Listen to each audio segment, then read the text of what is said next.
오늘 함께 은혜를 나누고자 하는 말씀은 구약성경 사사기 2장 10절에서 23절까지 말씀입니다. 구약성경 362페이지 사사기 2장 10절부터 23절까지 말씀입니다. 본문이 좀 길기 때문에 한 절씩 교독을 하고 마지막 절은 합독을 하겠습니다. 제가 10절부터 읽겠습니다. 그 세대의 사람도 다 그 조상들에게로 돌아갔고 그 후에 일어난 다른 세대는 여호와를 알지 못하며 여호와께서 이스라엘을 위하여 행하신 일도 알지 못하였더라.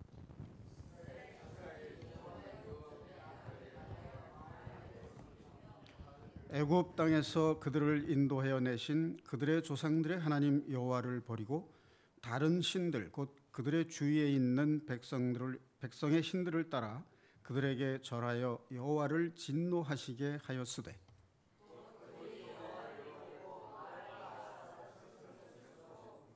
여호와께서 이스라엘에게 진노하사 노략하는 자의 손에 넘겨주사 그들이 노략을 당하게 하시며 또 주위에 있는 모든 대적의 손에 팔아 넘기심에 그들이 다시는 대적을 당하지 못하였으며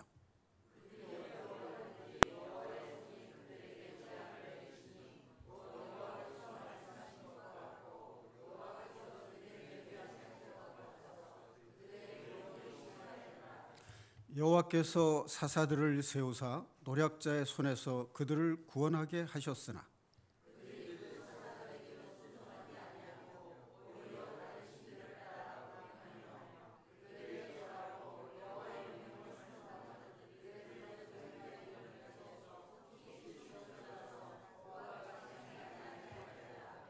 여호와께서 그들을 위하여 사사들을 세우실 때에는 그 사사와 함께 하셨고 그 사사가 사는 날 동안에는 여호와께서 그들을 대적의 손에서 구원하셨으니 이는 그들이 대적에게 압박과 괴롭게 함을 받아 슬피 부르짖음으로 여호와께서 뜻을 돌이키셨음을 이거늘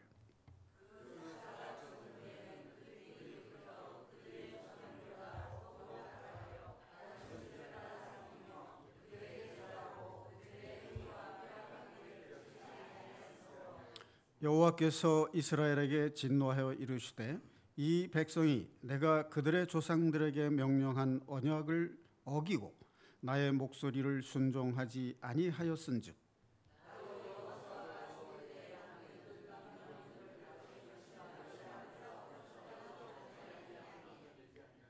이는 이스라엘이 그들의 조상들이 지킨 것 같이 나 여호와의 도를 지켜 행하지 아니하나 그들을 시험하려 함이라 하시니라.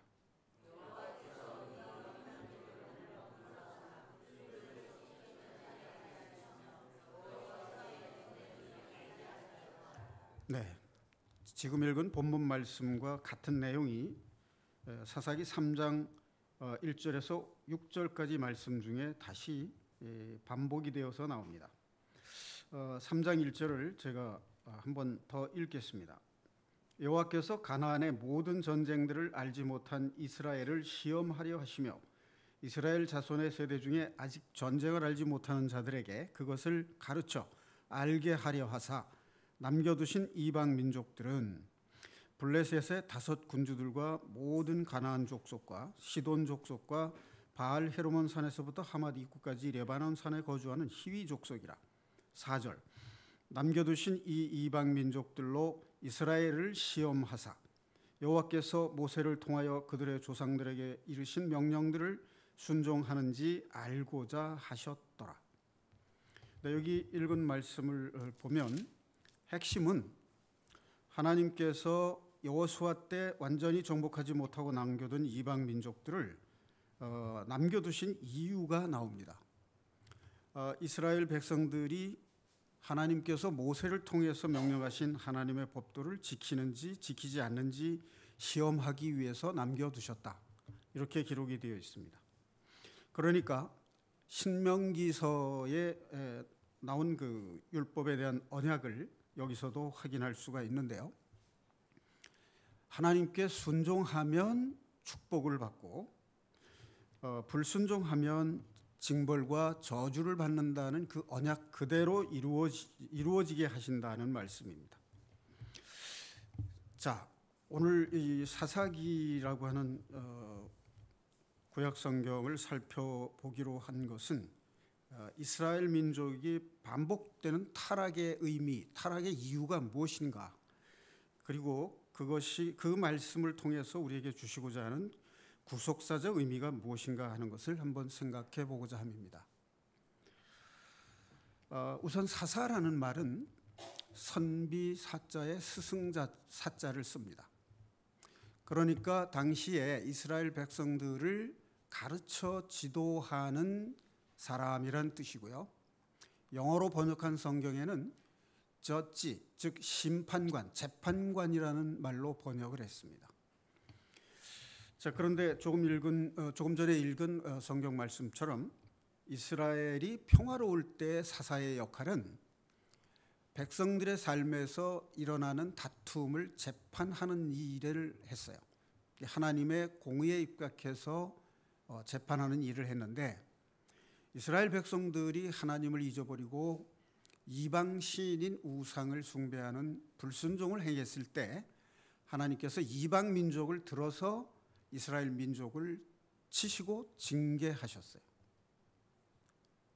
그런데 이스라엘 백성이 그 고통에서 구해달라고 부르짖으면 하나님께서 사사들에게 하나님의 영을 불어넣어서 전쟁을 통해서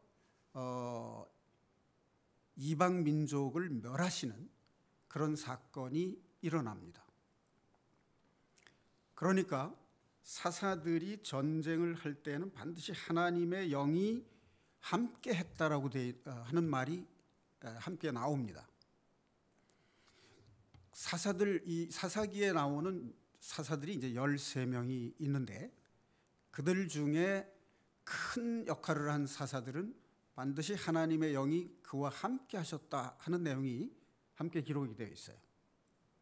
자, 그때에는 그들이 전쟁을 지휘하는 역할을 이제 한 것을 알 수 있습니다. 자, 그런데 전쟁을 승리로 이끄는 것은 사사들의 영웅적인 전쟁 능력 때문이 아니라 오직 전쟁을 승리로 이끄시는 것은 하나님의 절대적인 권능이다 하는 것을 아울러서 말씀하고 있습니다.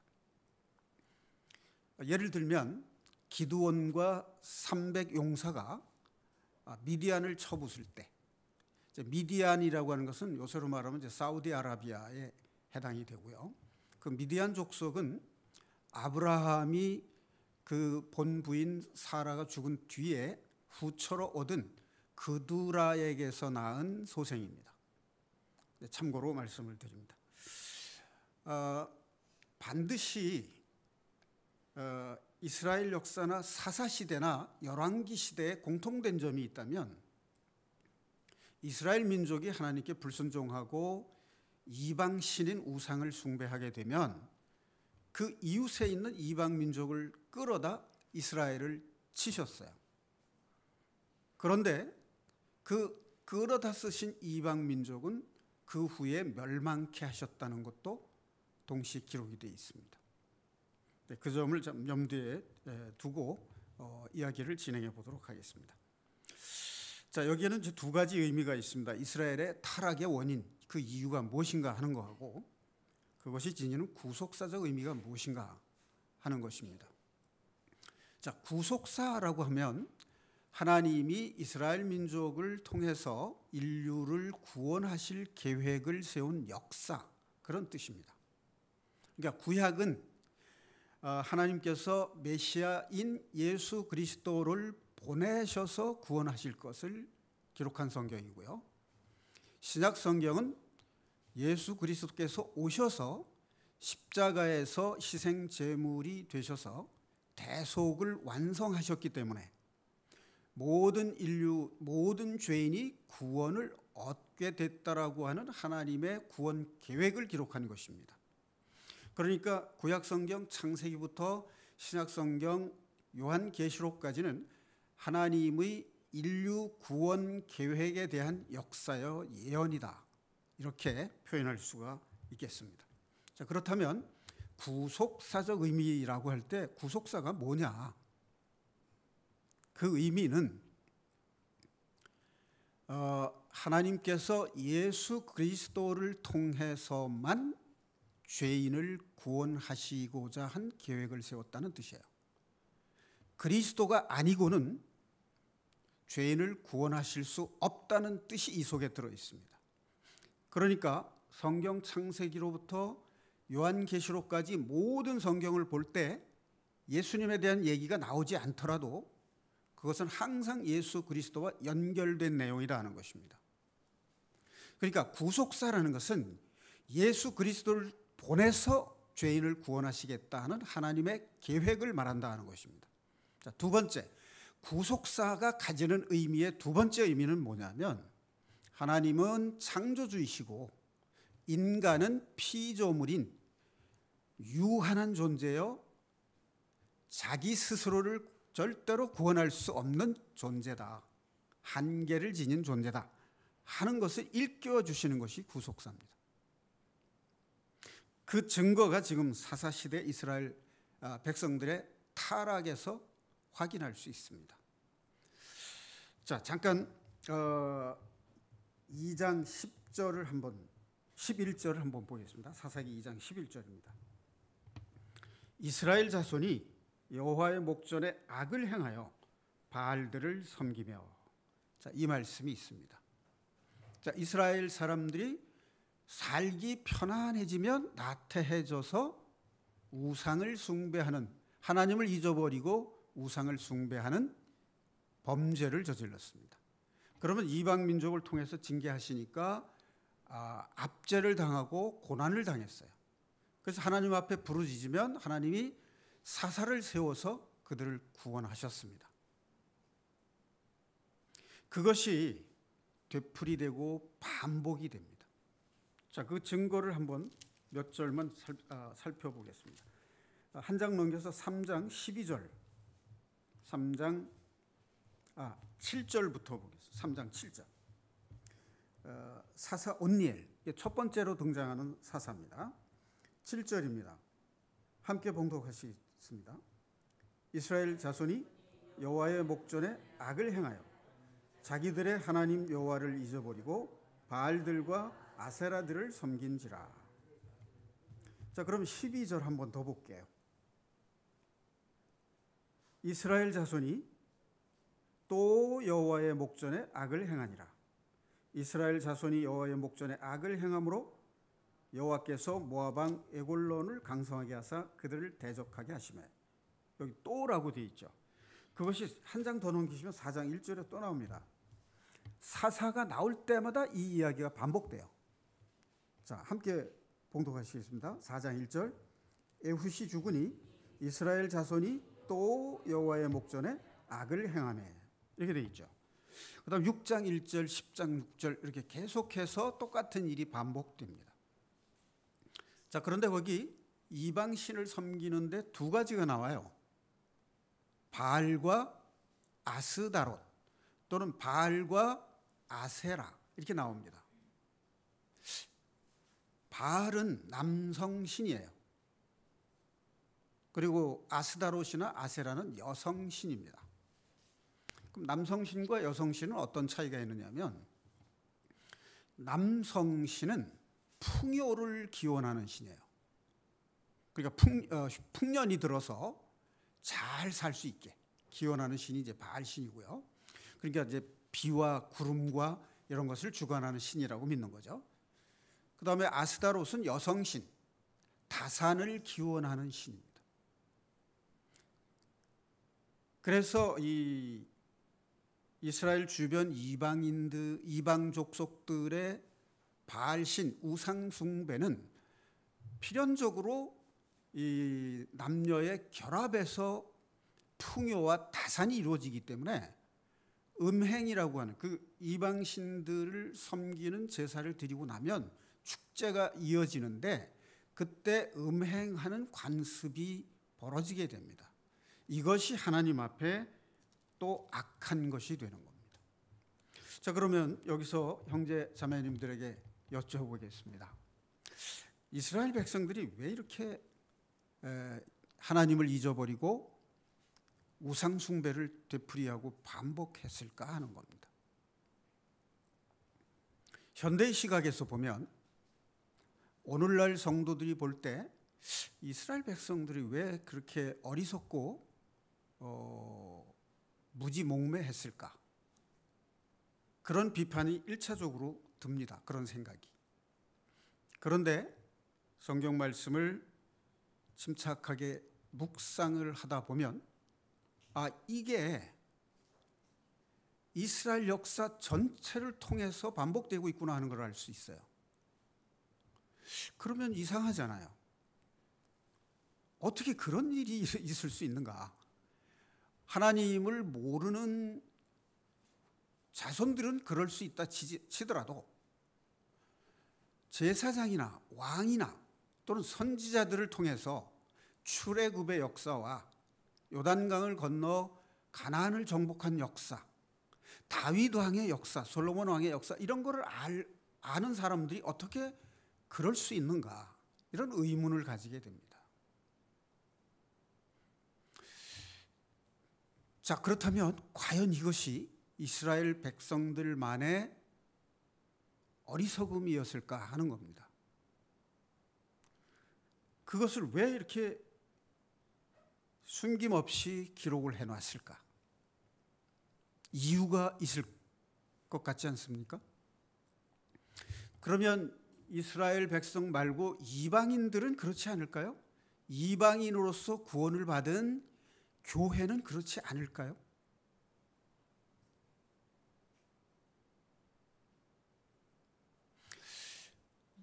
구약시대의 우상숭배라고 그러면 금송아지라든지 나무나 금, 은으로 조각을 했거나 새긴 상, 그런 것들을 연상케 됩니다. 그러니까 현대적 의미의 우상숭배는 무엇일까요?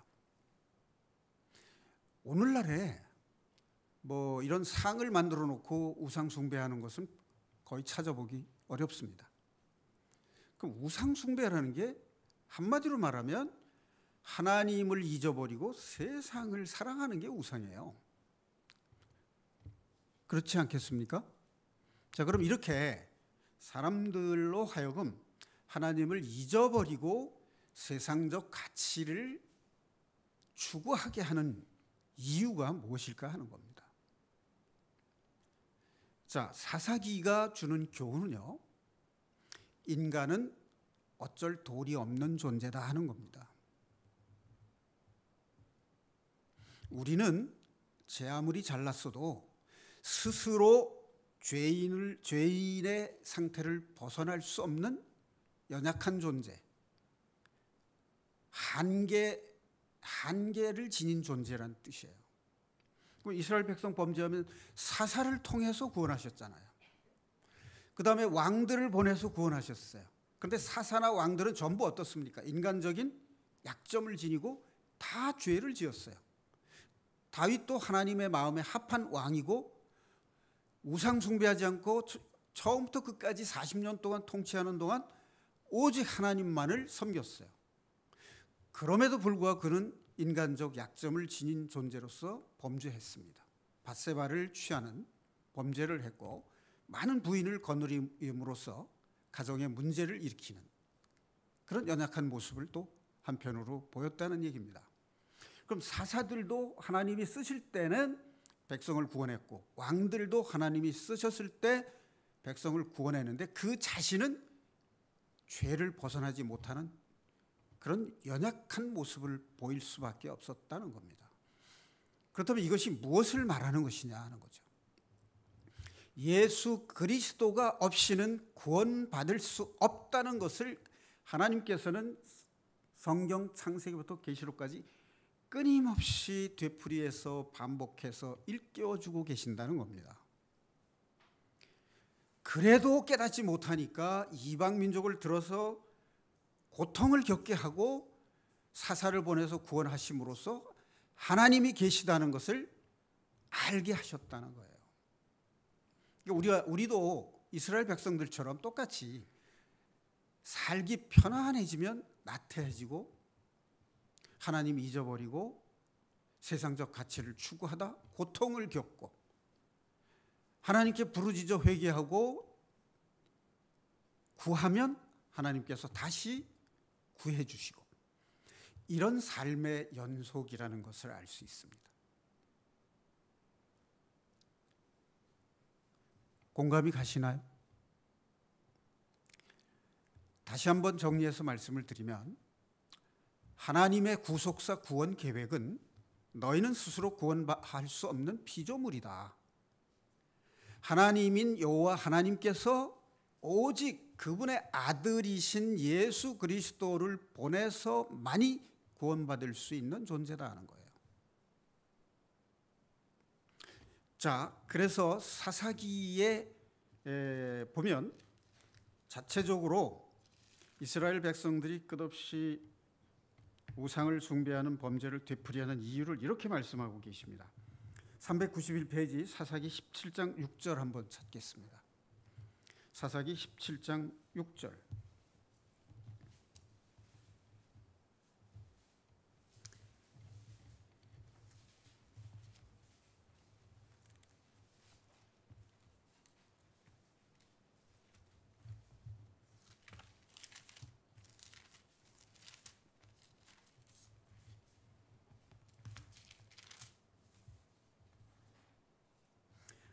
함께 봉독하시겠습니다. 그때에는 이스라엘에 왕이 없었으므로 사람마다 자기 소견에 옳은 대로 행하였더라. 하나 더 볼게요. 21장 25절 사사기 마지막 절입니다. 마지막 장 마지막 절 402페이지 사사기 21장 25절입니다. 찾으셨으면 함께 봉독하시겠습니다. 그때에 이스라엘에 왕이 없으므로 사람이 각기 자기의 소견에 옳은 대로 행하였더라. 그런데 신명기 12장 8절 말씀에 보니까 이런 말씀이 있어요. 우리가 오늘 여기에서는 각기 소견대로 하였거니와 너희가 거기에서는 그렇게 하지 말지니라. 여기서 가리키는 거기는 가나안 땅에 들어가서는 그런 뜻이에요.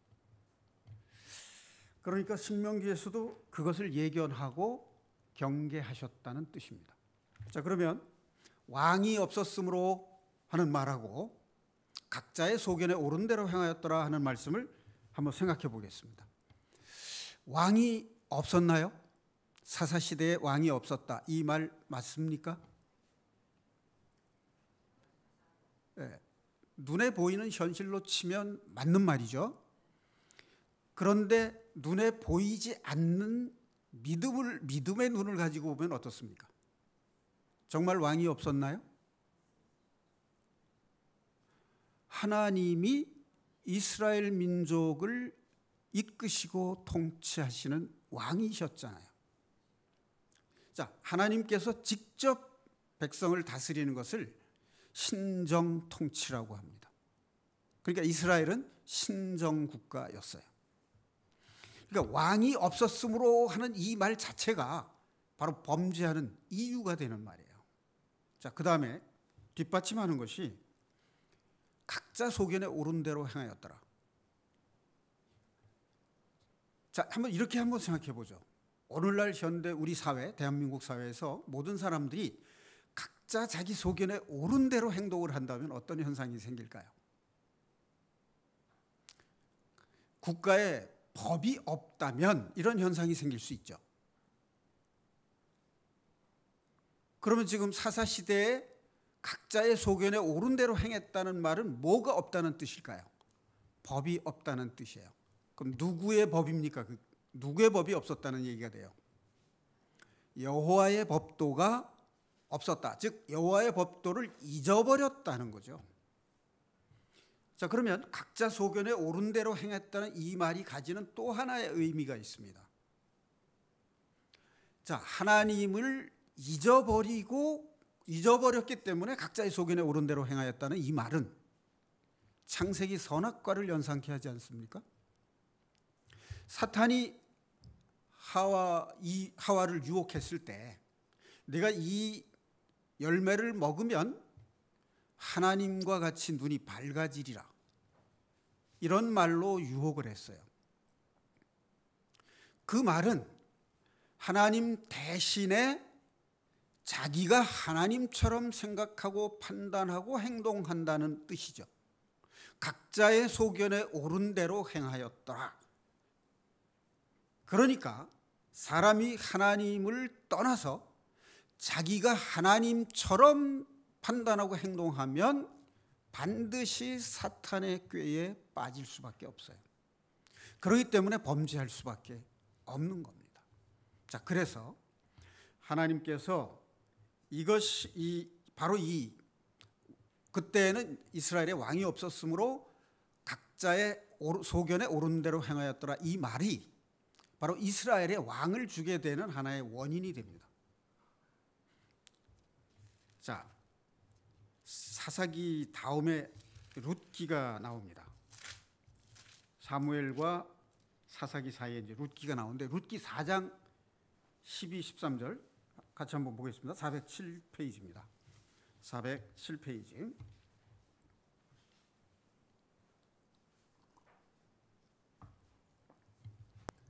함께 봉독하시겠습니다.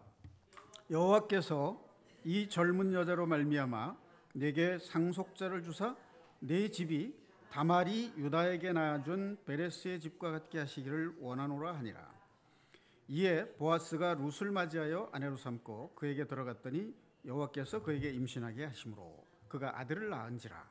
그 다음 18절부터 22절까지 말씀 보겠습니다. 베레스의 계보는 이러하니라. 자, 이 베레스는 유다가 다말에게서 낳은 아들입니다. 베레스는 헤스론을 낳고 헤스론은 람을 낳고 람은 암미나답을 낳고 암미나답은 나손을 낳고 나손은 살몬을 낳고 살몬은 보아스를 낳고 보아스는 룻에게서 오벳을 낳았고 오벳은 이새를 낳고 이새는 다윗을 낳았더라. 자, 여기 누구 낳았다는 얘기하려고 이거 기록한 건가요? 다윗. 그럼 다윗은 12절 보면 누구의 자손이라고요? 유다의 자손. 그럼 하나님이 유다를 통해서, 그러니까 아브라함과 이삭과 야곱의 12아들 중에서 유다의 후손인 다윗을 통해서 이스라엘의 왕을 주시기 위한 준비를 하고 계셨다는 것을 말하는 겁니다. 룻기, 그러니까 사사기가 이스라엘 민족 공동체의 타락에 대한 얘기를 그렸다면 룻기는 엘리멜렉 가문, 한 가문의 타락을 그린 거예요. 그런데 사사기의 마지막에서는 왕이 없었다는 말을 통해서 왕을 준비하는 내용이 나왔고, 룻기에는 룻을 통해서 보아스의 자손을 통해서 다윗을 준비하신 하나님의 계획이 기록되어 있는 겁니다. 자, 이 이야기는 뭐냐면 끝없는 범죄와 타락을 함에도 불구하고 하나님께서는 이스라엘 백성과 맺은 언약을 놓지 않으시고 유다의 계통을 통해서 이스라엘을 구원할 다윗을 준비하고 계셨다는 것을 기록한 겁니다. 자, 그 다음에 이제 참고로 사사기에 나오는 내용이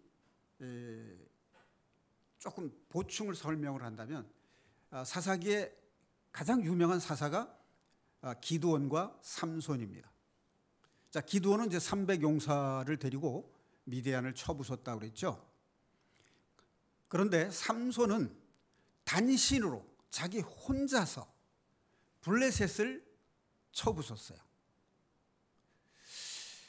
그런데 그는 마지막에 블레셋 여인을 세 번째 블레셋 여인을 사랑한 들릴라 때문에 눈알을 뽑히고 연자방아를 돌리는 그런 수모를 겪었습니다. 자, 그런데 마지막 사사이자 가나안 땅에 정착한 이스라엘 민족의 최초의 선지자인 사무엘, 그는 하나님 앞에 번제와 기도를 드림으로써 블레셋을 물리쳤어요.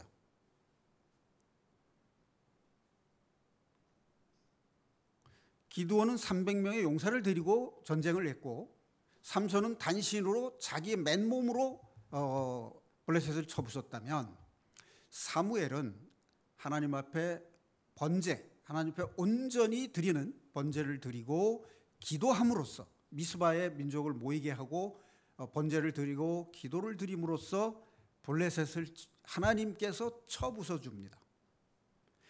전쟁은 하나님께 달렸다라는 말이 이스라엘 역사 내내 이어지고 있습니다. 오늘날 로마서 12장 19절에 보면 이런 말씀이 있죠. 원수 갚는 것이 너에게 있지 않고 하나님께 있다는 말씀이 나옵니다. 그러니까 전쟁의 승패는 하나님께 달렸다는 말과 일맥상통하는 말이에요. 그러니까 우리가 하나님을 믿는다는 말 뜻은 원수 갚는 거 미워하는 사람, 선으로 악을 갚는다는 이 말이 하나님께 맡긴다는 뜻이에요. 선으로 악을 갚는다, 이긴다 할 때 우리는 이런 오해를 하기 쉬워요. 선으로 악을 이기라. 그러면 내 마음속에서 악을 배제하고 하나님의 말씀을, 선한 말씀을 받아들여서 내가 악을 이겨보겠다, 이렇게 생각해요. 그런 마음을 가지는 것은 인지상정이에요. 그런데 그렇게 해보면 되풀이해서 실수를 하게 되고 마지막에는 할 수 없다는 걸 알게 됩니다. 거기에 대한 해답이 뭐냐면, 원수 갚는 것이 너에게 있지 않고 나에게 있다는 그 말씀을 믿으면 그게 바로 선으로 악을 이기는 거예요. 내가 하고자 하면 못하는 겁니다. 그걸 하겠다고 계속하면 하나님이 안타까워하고 걱정하시는 거예요. 내가 할 수 있는 게 아니야. 내가 하는 거야. 너는 나를 믿기만 하면 돼. 그걸 일깨워 주시는 거죠. 자, 그래서 사무엘 상에 보면 사울 왕을 세웁니다. 사무엘 하에 가면 다윗 왕을 세웁니다. 자, 여기서 사울 왕과 다윗 왕을 세우는데 하나님이 이제 사무엘이 왕을 달라고 하니까 마음이 기쁘지 않아서 하나님께 기도를 해요. 그랬더니 하나님께서 사무엘에게 왕을 세워줘라, 그렇게 말해요. 단 경고를 하십니다. 너희가 왕을 세우면 왕의 종이 될 것이다 라고 이제 경고를 해요. 그래도 좋으냐 하는 거죠. 자, 그래서 이제 왕을 세우는데 하나님께서 첫 번째 왕을 사울을 세우게 하십니다. 두 번째 왕은 이제 다윗 왕을 세우게 하는데, 사울과 다윗의 차이점이 뭐냐면, 사울은 사람이 세운 왕이에요. 다윗은 하나님이 준비해 오셨다가 세운 왕입니다. 그 말 이해 가십니까? 공감하시죠? 그 증거가 뭐냐면, 사울은 시련과 연단의 기간이 없었어요. 아버지의 명으로 잃어버린 양을 찾으러 왔다가 그 종의 안내로 사무엘 선지를 만나게 돼요. 보니까 사람이 겸손하고 인물이 훤칠하고 보통 사람보다 머리 하나가 더 큰 거예요. 그런데 저는 베냐민과 같은 작은 집하고 저는 능력이 없습니다 하고 겸손한 모습을 보였어요. 그래서 기름 부어서 왕을 삼습니다. 그런데 사울 왕은 40년 통치 기간 동안에 언약궤를 찾지 않았어요. 그리고 다윗을 죽이려고 쫓아다니는 과정에서 한 행동을 보면 회개를 하지 않았다는 얘기입니다. 또 하나님 앞에 2번씩 범죄를 하고 난 뒤에 회개하지 않았어요. 오히려 사무엘 선지자에게 이렇게 부탁을 합니다. 선지자님, 제가 그래도 왕인데 백성과 장로들 앞에서 체면 좀 지키게 해 주십시오. 제가 잘못은 했습니다. 그런데 체면을 지키게 해 주십시오. 이렇게 부탁을 했어요. 그런데 다윗은 나단 선지자를 통해서 그가 잘못한 것을 지적했을 때 하나님 앞에 무릎 꿇고 회개를 했습니다. 그 다음에 사울이 한 통치 방식은 뭐였냐면 백성과 군대를 의지해서 통치를 했어요. 전쟁을 할 때도 하나님께 구하고 전쟁한 적이 없습니다. 그런데 다윗은 왕이 되자마자 언약궤를 찾았어요. 백성 중 3만 명을 뽑아서 데리고 가서 언약궤를 찾았습니다. 물론 실수를 했죠. 술에 싣고 가다가 웃사가 죽는 사건이 일어났죠. 그래서 오베데돔의 집에 3개월 동안 보관해 뒀다가 축복받는 것을 보고 다시 용기를 내서 갔을 때는 술에 싣지 않고 레위인 제사장들로 하여금 메고 오게 해서 다윗성 시온성으로 모셔드리게 됩니다.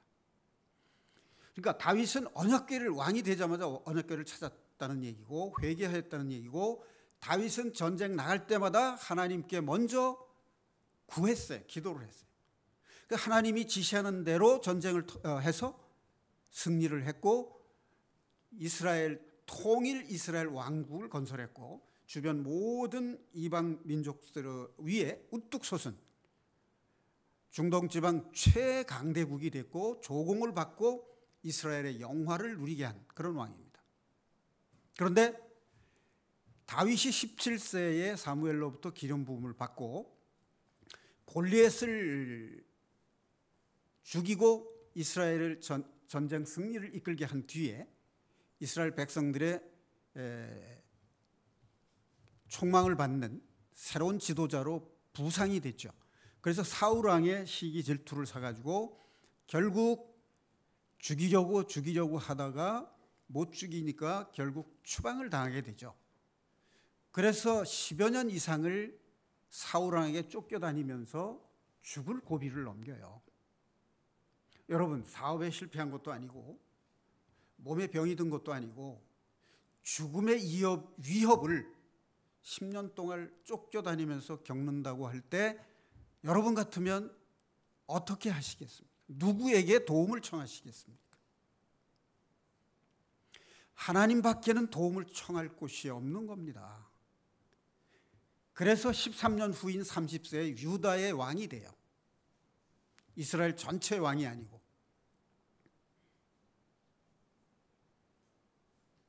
(13년) 동안 쫓겨다니고 죽을 고비를 넘기면서 그의 마음속에 새겨진 것은 하나님입니다. 그것이 바로 하나님께서 준비시키신 왕이에요. 자, 그런데 다윗이 왕이 되고 나서 첫 번째 어떤 일이 일어나는지 하나 보겠습니다. 사무엘하 21장 한번 찾아볼게요. 오늘 성경을 좀 많이 찾아서 죄송합니다. 구약성경 499페이지 사무엘하 21장 1절입니다. 499페이지. 자, 찾으셨으면 제가 읽겠습니다. 다윗의 시대에 해를 거듭하여 3년 기근이 있으므로 다윗이 여호와 앞에 간구하며 여호와께서 이르시되 이는 사울과 피를 흘린 그의 집으로 말미암으니 그가 기브온 사람을 죽였음이니라 하시니라. 사울이 기브온 사람을 죽였기 때문에 3년 기근이 들었다고 돼 있어요. 그런데 그것이 언제부터 기근이 됐냐면 다윗이 왕이 되자마자 3년 동안 가뭄이 들었다는 얘기입니다. 그 기브온 사람 죽인 게 왜 기근이 오게 된 원인이 됐을까요? 여호수아가 요단강을 건너서 여리고성과 아이성을 정복했잖아요. 그때 기브온 사람들이 먼 나라에서 온 것처럼 가장해서 화친을 맺었어요. 그러니까 여호수아가 기브온 사람들과 언약을 맺었단 말이에요. 하나님 앞에 치지 않기로. 그러니까 이스라엘 백성들이 하나님 앞에 서원하고 약속한 것은 안 지키면 벌을 받는다는 것이 이 이스라엘 역사를 통해서 나오죠. 자, 보세요. 13년 동안 연단을 통해서 왕이 될 준비를 시키셨는데 왕이 되자마자 3년 가뭄을 주셨어요. 옛날에는 나라에 가뭄이 들면 왕의 책임이었어요. 왕이 죄인이 되는 겁니다. 그래서 하나님 앞에 기후제를 지내는데, 자, 왕이 되자마자 3년 기근이 들었으니 다윗은 어찌하면 좋습니까? 하나님 앞에 매달릴 수밖에 없는 거예요. 그러니 하나님이 다윗을 사랑하신 것은 다윗이 여호와의 마음에 합한 자였기 때문에 그래요. 골리앗을 치러 나갈 때 17살 된 소년이 너는 칼과 창을 가지고 나에게 나오나 나는 여호와의 말씀으로 나간다 하고 나가서 물맷돌을 가지고 골리앗을 쳐 죽인 거잖아요. 기특하잖아요. 그래서 왕이 되었어도 너는 여호와인 하나님이 없이는 정치, 통치를 할 수 없다는 것을 일깨워 주시고 마음에 새기고 또 새겨 주신 거예요.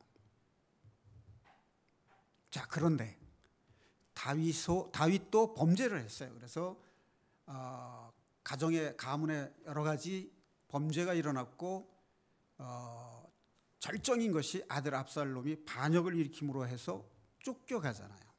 그 수모를 겪게 됩니다. 그렇다면 이러한 일련의 역사들은 누가 오실 것을 예표하는 것이냐 하는 거죠. 메시아인 예수 그리스도께서 오실 것을 예표하는 사건입니다. 그래서 이스라엘의 타락과 구속사적 의미는 예수 그리스도가 없이는 내가 선택한 이스라엘이라도 구원받을 수 없다.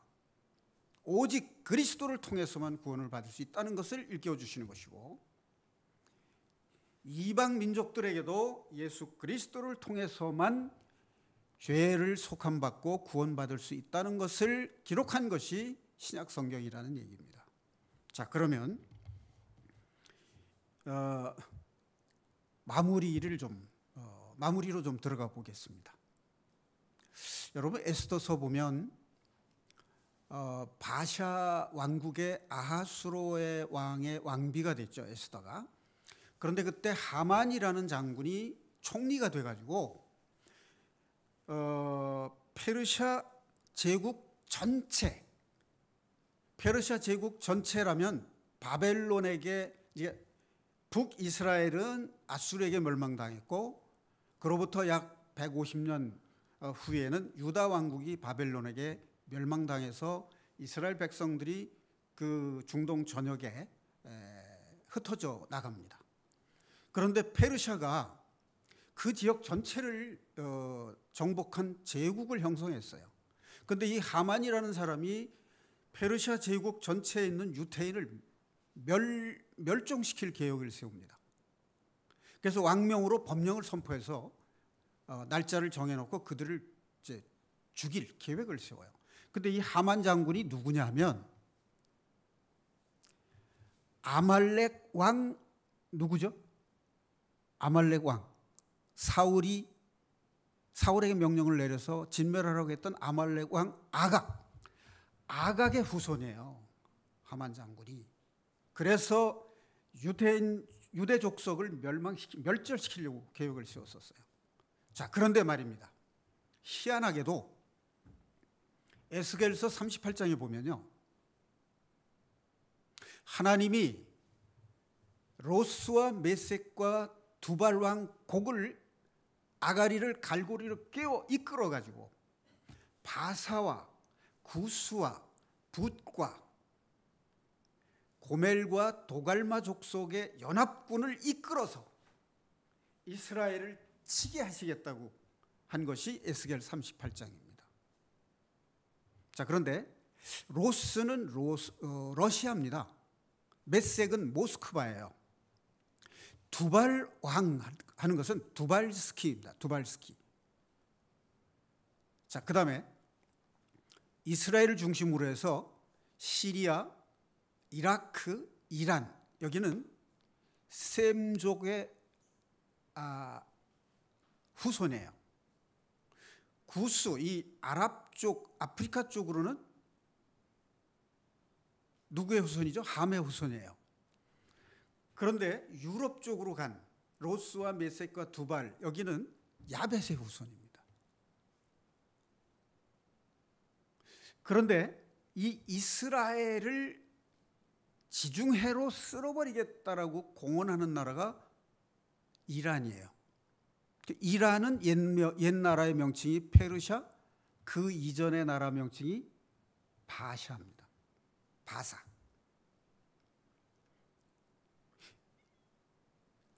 아수르는 이라크고요. 엘람, 이 셈족의 후손인 엘람의 후손인데 이게 이란이에요. 지금 북한의 핵 기술을 이란이 도입해다가 핵무기를 만들어서 시리아에다가 배치를 했어요. 이스라엘을 공격하기 위해서. 이제 그 정보를 입수한 이스라엘 공군기가 시리아의 핵 시설을 공습합니다. 그래서 시리아는 내전 상태에 들어갔고 난민이 생겨서 독일로 유럽으로 난민이 되고 있습니다. 자, 지금 에스겔서 38장에 보면 이스라엘을 침략할 세력이 야벳에 족속하고 중동 지역의 함과 셈의 후손족들이 이제 침략을 하려고 하고 있는데 거기에 중심이 되는 국가가 이제 이란입니다. 그런데 그 중동 지역을 지배하고 있는 종교가 무슨 종교죠? 이슬람족이죠. 그러니까 지금 이스라엘을 이방 민족을 끌어다 치시려는 하나님의 계획이 왜 있느냐 하면 이스라엘이 하나님 잊어버리고 범죄하고 우상 숭배하면 그렇게 하셨어요. 자, 그런데 얼마 전에요. 이스라엘에서 세계 최대의 동성애 축제를 열었습니다. 미국도 동성애 허용하고 카나다도 동성애 허용하고 유럽도 동성애를 허용했죠. 우리나라에서도 동성애 축제를 하려 했었죠. 얼마 전에. 박원순 시장이 서울 광장에다가 그걸 하려고 했었어요. 그리고 지금 우리나라 국회에서도 이 동성애 양성평등법, 차별금지법 이런 법안을 제안을 해서 통과시키려고 준비를 하고 있습니다. 자, 이스라엘이 이렇게 세계 최대의 동성애 축제를 한다는 것은 하나님 잊어버리고 우상 숭배하는 거예요. 그래서 이방 민족을 끌어다가 이스라엘을 치시겠다는 거예요. 그럼 이스라엘 치면 이스라엘은 아우성을 치면서 부르짖어 살려달라고 애걸복걸을 합니다. 그러면 그들을 치러 온 이방 민족을 무기또 골짜기에서 멸망시키신다는 계획이 에스겔 38장이에요. 그런데 이스라엘을 치러 온 그 핵심 세력이 이란이고 그 중심 세력들은 전부 이슬람 종교 국가들이다 하는 점입니다. 그럼 이제 유대인과 이슬람의 전쟁이 일어나고 있다는 얘기죠. 자, 그렇다면 이스라엘 바뀐 이방 세계에서는 어떤 일들이 일어나고 있느냐? 지금 유럽에는 이슬람 난민들이 들어가서 사회 문제가 되고 있어요. 독일에서도 이슬람 난민을 추방하라고 국민들이 연일 데모를 하고 있어서 메르켈 총리가 골머리를 앓고 있죠. 그리고 스웨덴이라는 나라는 세계에서 복지 정책이 가장 잘 돼 살기 좋은 나라예요. 그런데 사회주의 정권이 들어선 이후에 이슬람 난민을 받아들였어요. 그런데 이 이슬람 난민이 국민 전체 2%를 넘어서면서부터 사회 문제가 생기는 거예요. 이슬람 종교인들은 특징이 그 나라 문화에 동화가 되지 않고 이슬람 문화를 지켜요. 그래서 하루에 5번씩 때만 되면 이렇게 카페트 깔고 메카를 향해서 경배를 합니다. 그리고 이슬람은 코란의 가르침이 이슬람을 믿지 않는 사람들에 대해서 행하는 문제에 대해서 범죄로 처리하지 않아요. 그래서 이슬람 사람들이 살인과 강간을 저지르는 사건이 많이 일어납니다. 영국에는요, 지금 이슬람 출신이 10%예요. 국민 전체에.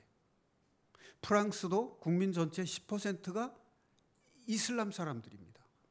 이 사람들은 부인을 4가지 거느릴 수 있어요. 일부 다처제를 허용합니다. 그리고 산하 제한이 없어요. 그래서 한 사람이 보통 4-5명씩 아이를 낳아요. 자, 그러면 한 사람이 부인 넷을 두고 부인 넷이 5명씩 낳으면 몇 명 정도 낳는다는 얘기죠? 20명. 그런데 2년 터울을 해서 낳으면 몇 년 걸려요? 부인 넷이 차례로 낳는 건 아니죠. 거의 비슷한 시기에 낳는 거예요. 10년이면 20명으로 늘어나요. 그런데 프랑스나 영국은 프랑스 같은 경우는 국민 전체의 절반이 결혼을 해요. 결혼한 절반이 자녀 하나 가져요. 출산율이 1.1%밖에 안 됩니다. 그러니까 영국과 프랑스에서는 지금 2%가 들어가는데 지금 10%가 된 거예요. 그 사람들이 백주대낮에 범죄를 저질러도 경찰 한두 명이 가서 제지를 못합니다. 무장한 경찰 집단을 투입해야 돼요. 그렇게 해서 이슬람 사람을 제압을 했다 그러면 이게 뉴스거리가 되겠죠. 전 세계적으로 문제가 됩니다. 자, 그런데 유럽이 카톨릭도 쇠퇴하고 기독교도 쇠퇴하고 이슬람 종교가 왕성하게 번지고 있어요. 전 세계적으로 이슬람 종교인이 17억에서 18억 정도 된다고 합니다. 그럼 기독교는 얼마나 되냐면 23억 정도래요. 근데 23억 중에 카톨릭이 7억입니다. 그러면 이제 기독교가 16억 정도 된다는 얘기죠. 그럼 16억 중에는 누가 들어가느냐면 여호와의 증인도 들어가고 제7일 안식일교도 들어가고 통일교도 들어가고 신천지도 들어가고 다 들어갑니다. 그럼 이제 16억 중에서 순수 기독교, 그러니까 장로교, 침례교, 성결교, 감리교 이런 그 순수 기독교라고 할 만한 종교인의 숫자는 10억 남짓 됩니다. 자, 그런데 그 세계 종교 조사를 하는 그 사설 기관에서 이제 조사한 바에 의하면 그 중에 구원받은 그리스도인이 한 1억 명 정도 될 거다 이렇게 추산을 했어요. 근데 전 세계 인구가 지금 73억이거든요. 근데 종교 인구가 이슬람교, 기독교계 전부 합치면 벌써 40억이라는 얘기잖아요. 그 외에 뭐 불교도 있고 각종 종교 많잖아요. 그걸 보면 종교 인구가 4분의 3 정도를 차지한다는 얘기죠. 그럼 사람들이 내세를 믿는다는 얘기예요. 자, 그런데 지금 제가 말씀드리고자 하는 얘기는 기독교가 10억 남짓인데 이슬람교는 17억이다 그 얘기예요. 그럼 이제 앞으로 이방 세계와 전 세계 인류 역사는 기독교와 이슬람의 충돌이 불가피하다 그런 얘기죠. 자, 그런데 우리나라에서 어떤 현상들이 일어나고 있냐면 예전에 아주 영적으로 순수했던 기독교 지도자들이 유명 인사가 됐는데 지금은 뭐라고 얘기를 하고 있느냐면 불교에도 구원이 있다 이렇게 말을 합니다. 그런가 하면 세계교회협의 WCC가 순수하게 기독교 복음을 전하는 단체였어요. 그런데 지금은 거기에 소련의 KGB들이 들어가서 사회주의 운동을 합니다. 그 사람들이 하는 일이 2가지가 있는데 하나는 사회 구원 운동이에요. 그리고 또 하나는 세계 종교 통합 운동입니다. 그런데 묘하게 로마 카톨릭도 전 세계 카톨릭을 통합하는 운동을 해요. 그리고 기독교도 상당수가 종교 통합 운동을 합니다. 자, 이게 앞으로 어떤 방향으로 나아갈 것 같습니까? WCC만이 아니고 가톨릭만이 아니고 기타 다른 종교들도 합세해서 종교 통합 운동 방향으로 가고 있다는 얘기입니다. 자, 그럼 종교 통합 운동은 무엇을 위한 예비 단계죠? 적그리스도를 맞이하기 위한 전 단계입니다. 그런데 지금 우리나라에서도 이 일이 일어나고 있잖아요. 그럼 전 세계적으로 이 문제가 빠른 속도로 진행이 되고 있습니다. 자, 여러분, 강물이 유유히 흐르다가 갑자기 물살이 빨라지면 그 앞에 뭐가 있다는 뜻이죠? 폭포가 있다는 뜻이에요. 인류 역사, 세계 역사가 서서히 진행되다가 빠른 속도로 발달이 되다가 사람들이 정신을 못 차릴 정도로 빠른 속도로 뭔가 변화가 일어난다는 얘기는 머지않아 폭포가 있다는 뜻이에요. 역사의 폭포. 자, 조금 전에 말씀드린 에스겔서 38장이 이슬람권, 이란을 중심으로 한 이슬람권과 소련 세력 이들이 들어와서 이스라엘을 치게 되면 이스라엘과 동맹 관계에 있는 미국이나 영국, 프랑스가 또 연합을 맺어서 전쟁이 일어나게 됩니다. 그러면 그것이 세계 제3차 대전이 될 가능성이 있어요. 그런데 성경에 예언된 것이 이루어지지 않은 사실이 없습니다. 그럼 반드시 일어난다는 얘기예요. 자, 그러면 그런 사태가 일어나면 지구 인구의 3분의 1이 죽습니다. 그러면 전쟁이 지겹기 때문에 그 전쟁에서 벌어질 일들을 스가랴서 14장에 언급하고 있는데요. 핵무기나 원자폭탄이나 수소폭탄이 터졌을 때 사람들이 죽어가는 모습을 연상케 하는 그런 표현들이 나오고 있습니다. 그런데 성경학자들은 그거보다 더 강한 빛이, 여호와 하나님의 빛이 원자폭탄이나 수소폭탄보다 더 강한 위력을 가지고 그 전쟁에 참여한 사람들을 죽게 할 것이다, 이렇게 해석을 하고 있습니다. 자, 그러면 이제 그 인류 역사상 처참한 전쟁이 있었기 때문에 평화를 원해요, 모든 전 세계 인구가. 그러면 유럽연합에서 평화를 외치면서 나타나는 지도자가 생기게 됩니다. 그가 바로 적그리스도예요. 지금 적그리스도를 준비하고 있습니다. 그가 3년 반 동안 그가 출현하면 이방인의 구원의 역사는 끝나요. 그때 예수님께서 공중에 재림을 하시고 구원받은 그리스도인이 들림받는 휴거 사건이 일어나게 됩니다. 그것이 데살로니가전서 4장에 나오죠. 데살로니가전서 4장 17절에 보면 나옵니다. 자, 그런데 이 적그리스도가 3년 반 동안은 아주 전 세계를 평화롭게 다스려요. 그러다가 3년 반이 지나면 수도를 예루살렘으로 옮깁니다. 그때부터 엄청난 독재를 시행을 해요. 그래서 모든 사람들에게 표를 줍니다. 짐승의 표. 오른쪽 손등이나 이마에 짐승의 표를 받지 않은 사람은 매매 행위를 할 수가 없어요. 그래서 엄청난 문제가 발생을 합니다. 그렇게 되면 동방의 세력, 여기 반역을 꾀해요. 그래서 동방 세력으로 유럽에 있는 적그리스도의 세력에 대적할 수 있는 세력이 누굴까?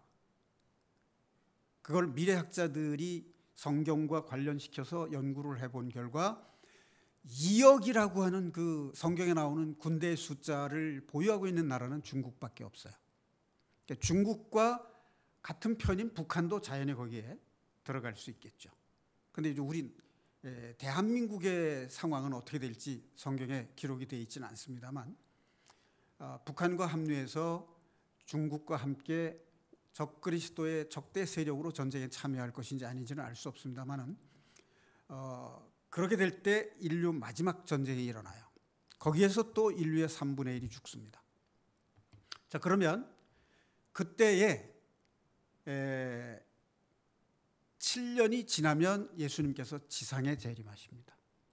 그 인류 마지막 전쟁을 종결짓고 예수님이 지상 재림해서 천년 왕국을 직접 통치를 하십니다. 그것이 이사야서 65장에 나오는 에덴 동산의 회복과 관련이 있습니다. 그때는 죽음이 없고 질병과 슬픔과 애통하는 것이 없다고 되어 있습니다. 자, 그러면 거기에 들어가는 백성들은 이방인의 복음의 시대가 끝나면 성령께서 오순절날 이방 세계에 오신 성령님께서 이스라엘에 임하시게 됩니다. 그러면 이제 이스라엘 백성들의 구원이 일어나게 돼요. 그 중에 14만 4천 명이라는 숫자가 요한계시록 7장과 14장에 등장을 합니다. 하나님의 인치심을 받은 12지파에서 각 12,000명씩 14만 4천 명이 인치심을 받고 천년왕국에 들어가는 걸로 되어 있습니다.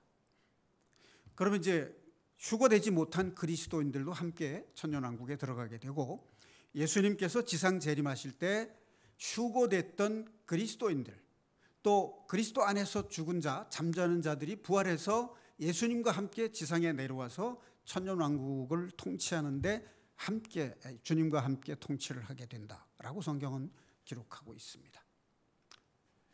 자, 지금 우리나라에서도 벌어지고 있고 전 세계에서 벌어지고 있는 일들은 전부 하나님께서 말씀하신 하나님의 법도에 어긋나는 일들이 이루어지고 있다는 겁니다. 이제 무서운 현상들이 벌어지고 있습니다. 그러니까 우리는 반드시 주 안에서 구원을 받고 들림받는